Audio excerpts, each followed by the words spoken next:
maanta noo suura gashay inaan kulan la yeelano madaxweynaha dowlad goboleedka Koonfur Galbeed madaxweyne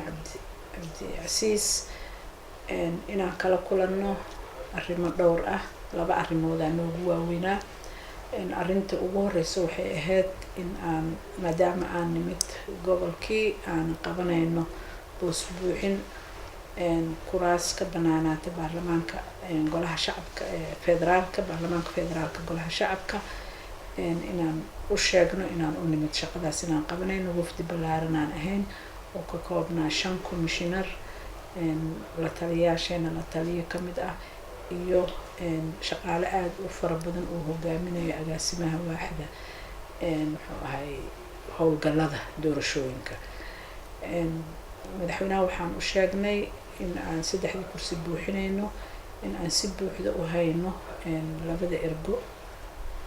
ka kala socdaan muxuu ahaa beesha galadii iyo beesha bagadi ee laba kursi ee ka kala banaanaatay noona dhiman tahay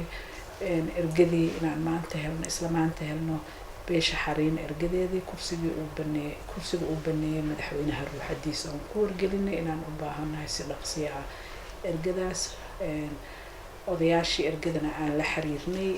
noo ballan qaadeen inay isla maanta soo gaarsiinayaan magacyada madaxweynaha si qurux badan noo soo dhaweeyay wuxuu noo sheegay in aan shaqadeena qabsan karno iyadoo cidina nagu faragelinaynin wuxuu noo sheegay kursiga asaga baneeyay beeshii inuu u tagay uu la hadlay uuna ku yiri aniga kursigaas waa sidii sharafta lahayd oo ashada ii siiseen oo iga yahay halkaan oo iga yaala waa idin dhiibo waa idin ku soo celiyay kuma shaqeynayo inaan qof aniga ama walaal ii ah ama aniga xiga ama wax ii ah inaan kursiga aan iraahdo halala doono aniga waxaan ula simanahay ummadaasayta oo beeshaas ah waxaa kaloo isaaran mas'uuliyad inaan u ahay beelaha dhan ee ku abtirsada Koonfur Galbeed inaan madaxweyne u ahay kursigiina odayaashii inuu u celiyay oo noo sheegay waxaan oo kala hadalnay madaxweynaha oo iyadana aad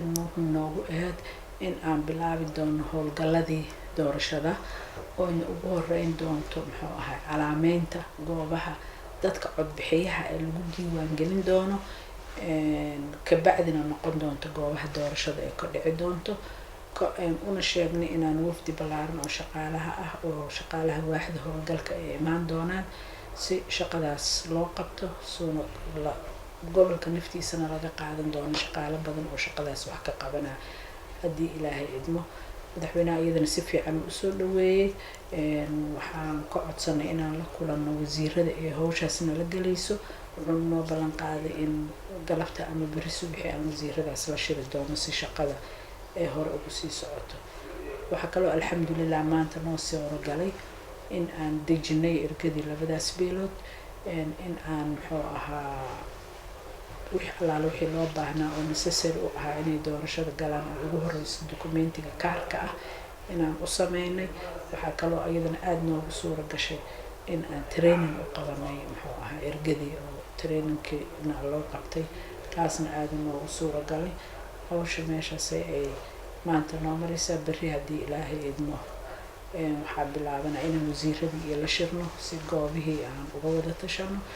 iyo in aan shaqadii ergada aan sii wadno musharaxiintana ay u filan tahay inay ergadooda ka dhex shaqeeyaan oo ka loobin gareeyaan halkaas hotelkaas ay degan yihiin xor waaye cid laga celinaa ma laha waxaan kala codsanaynaa musharaxiinta aan imaanin